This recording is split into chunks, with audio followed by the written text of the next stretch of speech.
Chapter 1 विस्मय का भाव।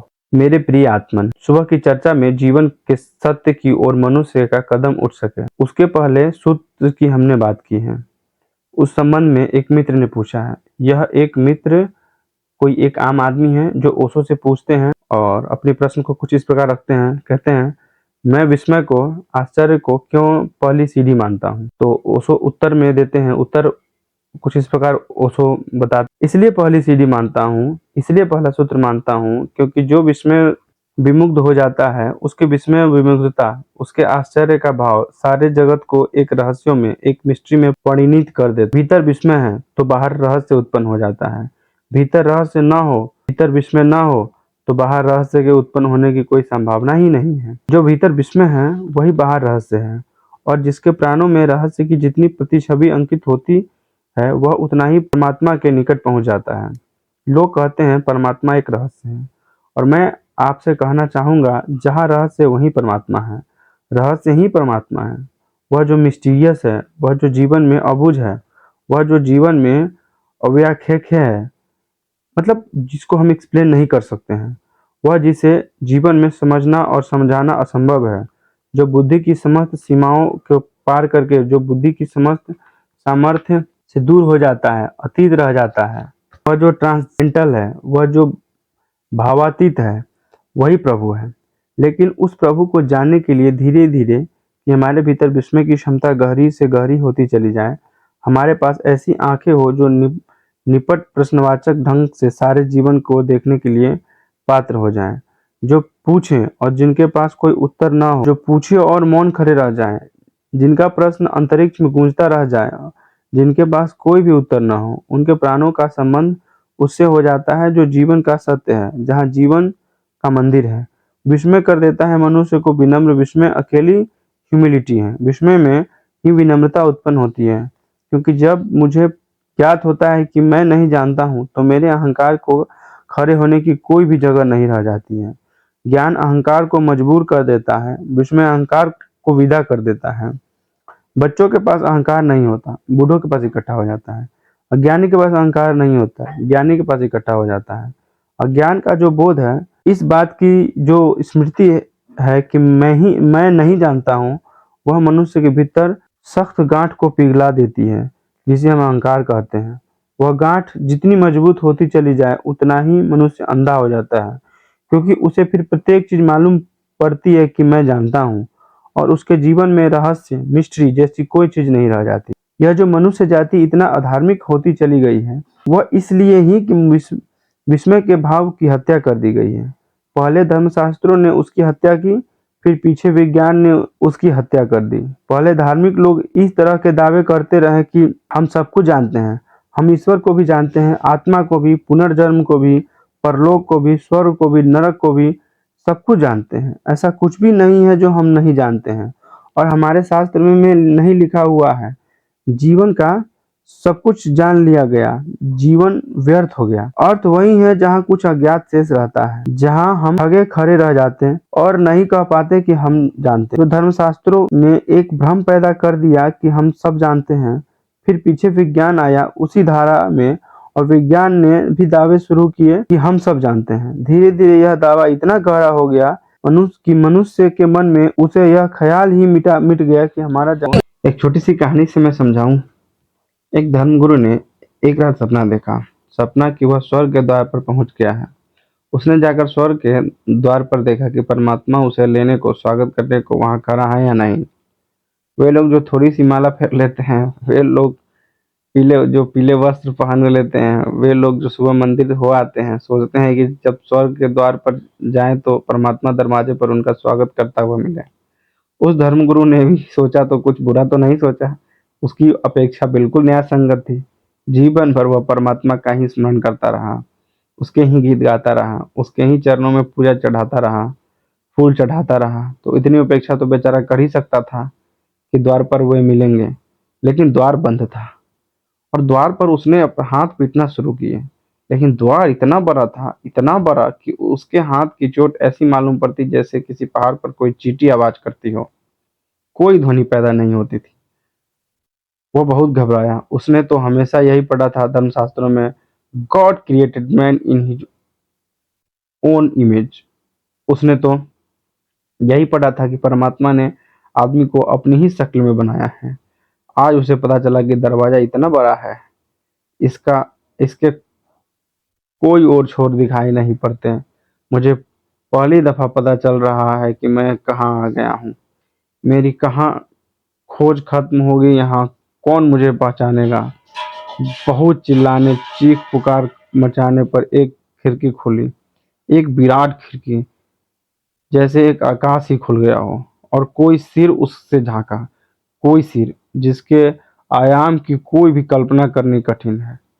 और उस सिर से हजारों आंखें झांकने लगी और एक एक आंख एक एक सूरज की भांति। वह धर्मगुरु घबराया और एक छोटी सी ओट में छिप गया और वहां से चिल्लाने लगा, हे परमात्मा, आप भीतर ही रहिए। आपकी आंखें इतनी तेज है कि मैं बहुत डरा जा रहा हूँ। मेरे प्राण सूखे जा रहे हैं। आप भीतर से ही दर्शन दीजिए। आप पर्दे के भीतर ही ठीक हैं।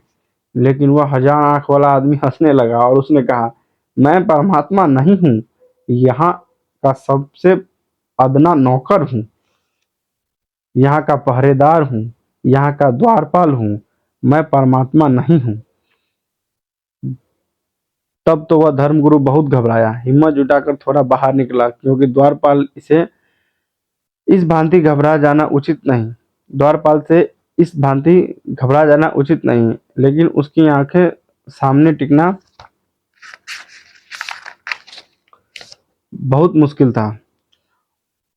और फिर वह द्वारपाल कहने लगा कि तुम कहाँ छिपे हो? मुझे कुछ दिखाई नहीं पड़ता। हजार आंखें और सूरज की तरह की आंखें, लेकिन उनमें भी आदमी कहीं दिखाई नहीं पड़ रहा है। वह धर्मगुरु बोला, क्या कहते हो? मैं दिखाई नहीं पड़ता हूँ? मैं परमात्मा से मिलने आया हूँ। खास धर्म मैं उस खास धर्म का प्रचारक हूँ जो परमात्मा ने ही जिसकी किताब दुनिया में भेजी है। वह द्वारपाल हंसने लगा और उसने कहा, सभी को यही वहम है कि हर एक की किताब भगवान ने ही भेजी है। वेद भी भगवान ने, बाइबल भी, कुरान भी, गीता भी, सभी किताब भगवान ने भेजी है। सभी को यही ख्याल है। लेकिन मैं तुमसे पूछता हूँ, तुम आते कहाँ से हो? उस आदमी ने कहा, मैं पृथ्वी से आ रहा हूँ। वह द्वारपाल हंसने लगा और उसने कहा, ठीक ठीक, नंबर बताओ, इंडेक्स नंबर। तुम्हारी पृथ्वी का क्या है? क्योंकि बहुत पृथ्वियां हैं, अनंत पृथ्वियां हैं, जिसका पता तुम किस पृथ्वी से आते हो। यह तो वह उस धर्मगुरु ने भी सोचा न था। उसकी पृथ्वी के अलावा भी कोई पृथ्वी है। उसने कहा कि पृथ्वी जो सूरज के आसपास है, सौर परिवार में एक है, सूर्य वाली पृथ्वी। वह द्वारपाल हंसने लगा और उसने कहा, तुम्हारा अज्ञान पर मुझे हंसी आती है। तुम कैसे धर्मगुरु हो? तुम्हें शायद यह पता नहीं कि कितने सूरज हैं। अनंत सूर्य हैं, अनंत सूर्यों की अनंत पृथ्वियां हैं। तुम नंबर बता सको अपने सूरज का, तो कुछ खोजबीन की जा सकती है कि तुम कहाँ से आते हो। उस धर्मगुरु ने कहा कि मैं मनुष्य हूँ। यह मनुष्य के साथ कैसा अपमान हो रहा है भगवान के द्वार पर। मैं कोई साधारण कीड़ा मकोड़ा नहीं हूँ। मैं कोई पशु पक्षी नहीं हूँ। मैं मनुष्य जाति का प्राणी हूँ। मैं सर्वश्रेष्ठ प्राणी हूँ। भगवान ने अपनी ही शक्ल में मुझे बुलाया बनाया है। वह द्वारपाल हंसने लगा और उसने कहा, आदमी, यह नाम पहली बार ही इस दरवाजे पर सुना जा रहा है। लेकिन हम पता करने की कोशिश करेंगे, शायद पता लग जाए तुम कहाँ से आ रहे हो। और वह द्वार बंद हो गया और समय बीतने लगा और उस द्वार के खुलने की कोई संभावना न दिखाई दी। फिर नींद में घबरा कर उब कर उस धर्मगुरु की नींद खुली। वह अपने बिस्तर पर खड़ा था और उसके चेहरे पर पसीना था। उसकी आंखें आंसुओं से गीली थी और उसका हृदय धक धक धक कर रहा था। वह बहुत भयानक दुख स्वप्न में से गुजरा था और उसका हृदय धक धक कर रहा था। वह बहुत भयानक दुख स्वप्न से गुजरा था। उसकी समझ में भी नहीं आया कि यह क्या था। लेकिन यह सच्चाई है, यह सपना नहीं है, अनंत है जीवन। विज्ञान ने भी जिन सूर्यों की खोजबीन की है, उनकी संख्या 2 अरब हो गई है। 2 अरब सूर्यों का पता तो विज्ञान को है, लेकिन उन 2 अरब सूर्यों पर अस्तित्व समाप्त नहीं हो जाता। उसके आगे भी, उसके आगे भी, उसके आगे भी। और कितना फासला है इस अस्तित्व का। सूरज जमीन से कितनी दूर है? यह जमीन हमें बहुत बड़ी मालूम पड़ती है। हमें तो राजकोट ही बहुत बड़ा मालूम पड़ता है। ये राजकोट जहाँ ओशो जी अपना ये लगाए हुए थे, जहाँ ये बातें चल रही थी, वहाँ का ये राजकोट का नाम लिखा गया है, इसमें बताया गया है। हमें तो अपना घर ही बहुत बड़ा मालूम पड़ता है, हम तो खुद ही बहुत बड़े मालूम पड़ते हैं, लेकिन यह पृथ्वी कितनी बड़ी है, शायद इस जगत में इससे छोटा और क्या हो सकता है। सूरज इससे 60,000 गुना बड़ा है। अच्छा, छोटा कहने का मतलब है कि सूरज इससे 60,000 गुना बड़ा है। तो पृथ्वी उसके मामले में कंपेयर में छोटी हो गई, लेकिन सूरज बहुत बड़ा नहीं है। सूरज सारे जगत में अब तक ज्ञात तारों में, ज्ञात सूर्यों में सबसे छोटा सूरज है। सूरज से हमारा फासला बहुत है, लेकिन सूरज कोई बहुत दूरी पर नहीं है। जो सबसे निकट का सूरज है, इस सूर्य के बाद उससे प्रकाश की रोशनी चले तो हम तक आने में 4 वर्ष लग जाते हैं। और शायद आपको पता होगा कि प्रकाश की रोशनी किस गति से चलती है। एक सेकंड में 1,86,000 मील, एक सेकंड में 1,86,000 मील प्रकाश की किरण चलती हैं। सबसे करीब इस सूरज को छोड़कर जो तारा है हमारे, उससे जमीन तक रोशनी आने में 4 वर्ष लग जाते हैं। उससे दूर के जो तारे हैं, किसी से 100 वर्ष, किसी से 1000 वर्ष, किसी से लाख वर्ष, किसी से करोड़ वर्ष। पृथ्वी को बने हुए 2 अरब वर्ष हुए हैं। ऐसे तारे हैं जिनसे 2 अरब वर्ष पहले चली हुई किरण अब तक पृथ्वी पर नहीं पहुंच सकी। और तारे होंगे जिनकी किरणें शायद हम तक कभी भी नहीं पहुंच सकेगी। यह तो अंतहीन अनंत विस्तार है। इसके बीच जिसको यह ख्याल हो जाता हो कि हम जानते हैं, वह पागल हो गया। इस अंतहीन विस्तार के प्रति जो भी जागेगा, उसका विस्मय जाग जाएगा, उसके भीतर आश्चर्य जाग जाएगा। वह चकित हो अवाक खड़ा रह जाएगा कि यह क्या है।